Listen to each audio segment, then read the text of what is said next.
Thanks for staying with us. Build One South Africa says it's instructed its lawyers to get Gauteng Premier Panyaza Lesufi to formally commit to construction and upgrades at Gauteng schools. Bosa leader Mmusi Maimane says should this not happen in 90 days, his party will go to court to seek permission for citizens to do it themselves. But what does this mean? Mmusi Maimane joins us in the studio to tell us more about this quest that you've taken on. Why do you feel so strongly about this? Well, I think the Constitution lays it out that every child has a right to basic education. Secondly, I think more crucially, the legacy of apartheid still lives with us in that schools and communities that are poor are still left in a state of poor condition. And thirdly, I think from a policy point of view, we really need to think 29 years into democracy how we can make sure every child has equitable education. And so part of my fight in asking for parents to take charge of their kids' education is by firstly saying, can we give vouchers to parents so that they can make the best choice? And secondly, how do we get better community support and control for schools? Because as things stand at the moment, we are wholly dependent on provincial or national governments. And furthermore, a community such as I saw today in Soweto ends up without a school, and yet the government insists that feeder areas are the only places where you can go to school. And I think that's an injustice, it's discriminatory, and ultimately achieves what Verwoerd, the apartheid government, dreamt of, which was to say townships will become dormitories of unemployment.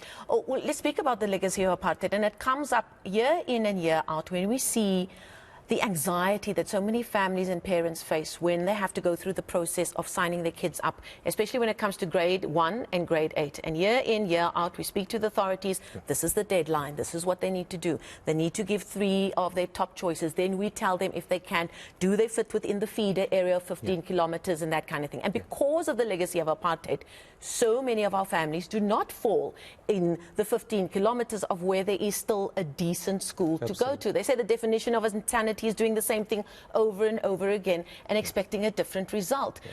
Are we getting enough schools being built so that we don't sit with that situation year in and year out? It's precisely why I think the conversation needs to move ahead towards what is international best practice on collaboration schools. So effectively what you do is you create public-private partnerships in building schools. You empower parents with vouchers, and it gives them the right to choose. We're already spending over 13,500 rand per child per year. If you create a fund that subsidizes part of that and then ask parents to meet the balance, I think any parent, whether they're from Zola, Tsakane, or any community, would say, let me exercise the choice to pick which school I want to go to. Secondly, and more crucially, is that then half of the schools that are being shut because they're incompetent or whatever would figure out quite quickly that they can't continue operational at mediocre standards. So they need to up their standards, and in that way you take the fight against unions. And thirdly, in as far as infrastructure build is concerned, if it becomes the exclusive preserve of the state, then you end up with corrupt buildings. The school I saw today, 27 million rands was additionally spent and nothing further has happened. Whereas if I'd taken the 27 million rands, created a collab with the community, suddenly I could build better infrastructure and ensure that the community has a school it can be proud of. So unless we change the way we view education, we are always going to achieve what I would argue Verwoerd dreamt of. So money isn't the issue here. We hear in the budget speech every year that there's a lot of money being put into education. Why is that not helping? Well, part of the dilemma that the Department of Education faces is that the majority of its spend is often on teacher salaries, and it doesn't have additional resources, often in that case, to be able to build further infrastructure. So unless we take that power away from it, so that it's not an exclusive preserve, we're going to end up repeating the same exercise. And furthermore, I'm not convinced Njimucheka, our current Minister of Education, has a genuine vision for the development of our kids. It's whether it's pit latrines in the Eastern Cape, it's whether in various parts of the country textbooks are not being delivered. We are impoverishing our children. So in this instance, the money issue is not the problem.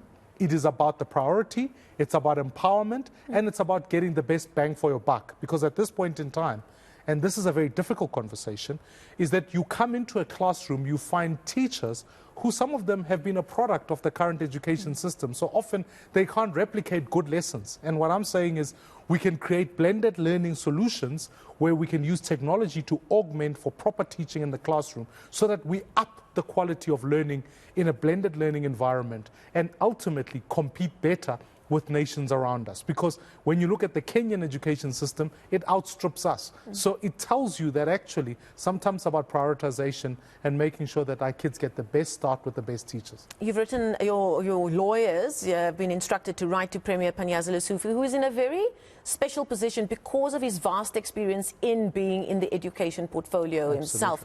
Why have you decided to take the legal route on this point?